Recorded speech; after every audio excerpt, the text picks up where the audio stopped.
Hey,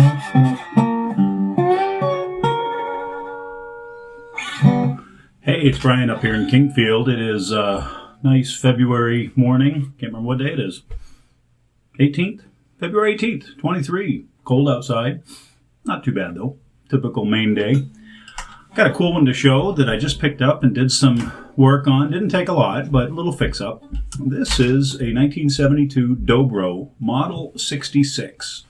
And what really grabbed me about it is this killer embossed finish. It's not, emboss is not really the right word, but you can see that it's dimensional. And I guess what they did is they paint a sunburst on there. They do a sunburst finish. Then they put a stencil over it and they sandblast it. So it has contour all the way around. And it's pretty cool looking. This is a spider-bridged resonator, Dobro. History of Dobro is pretty cool when you read up about it. The Dobro, however you pronounce it, brothers, came here in like the 20s. They were Slovakian, and they got together with a guy named Beauchamp to come up with something that would be loud to play in the bands. And they actually formed the National Guitar Company, and they made biscuit and tricone resonators. The biscuit faces inside, same as the tricone, they face inside. Well, the Dobro, the Dobro brothers, Dobro, which also Dobro, I guess, means good in Slovakian in their native language. But they split off from National, and National had a patent on the inside-facing cones. So they came up with this thing called a spider bridge. And what this is, it's an outward-facing one. And so the cone shoots the sound out, and it has what they call a spider bridge. So it's got 8 legs that go all the way along, and then you've got your saddles on top that presses into that cone. So you're getting more forward projection. And these are they seem to be more country sound in my, if you want to make it simple.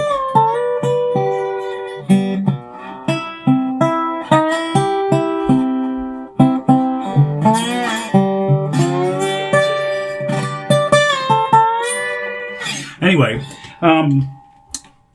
in the 30s, they formed the Dobro Company. They sold it in the 40s to something called Valco. And in 1970, they revived the name and they opened up the OMI, Original Musical Instrument Corporation, and revived the Dobro name. And this is a 1972. So this is a maple-bodied guitar with what looks like a mahogany neck, rosewood fretboard, maple saddles with that outward-facing spider bridge setup.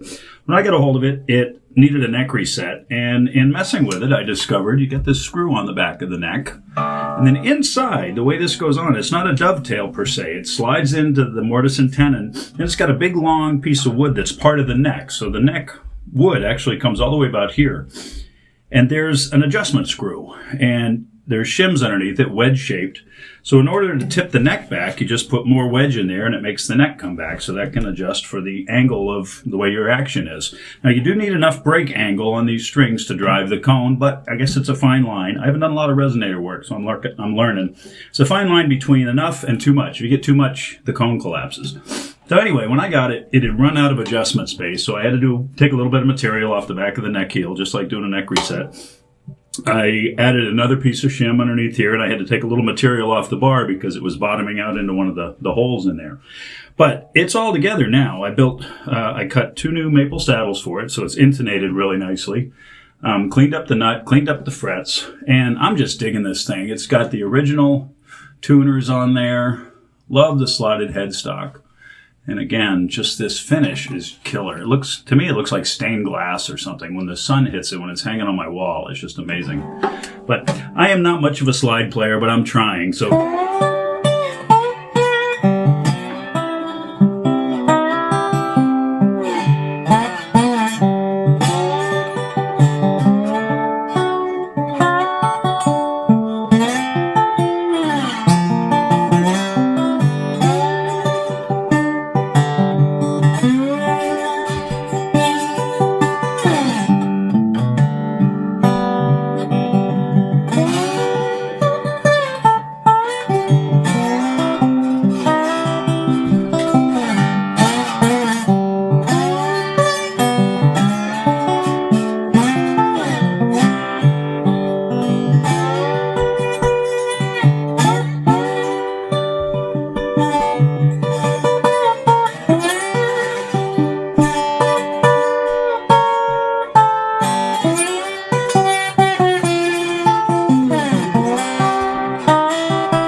That's about all I can ever think of. I think of Eric Clapton in that intro on Running on Faith. He does on a dobro, not a biscuit.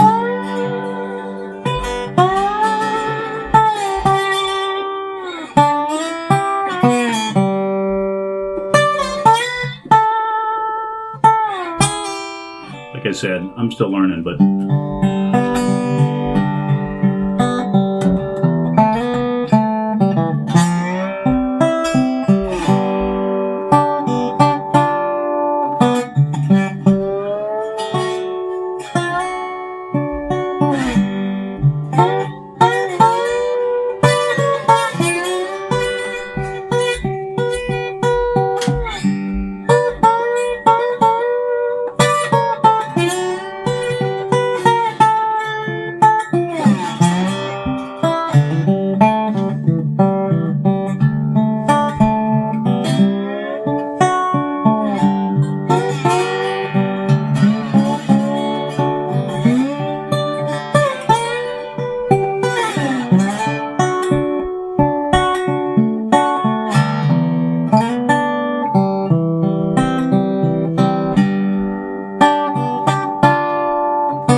Anyway, thanks for watching. I'm not selling this one yet, but it'll show up one of these days.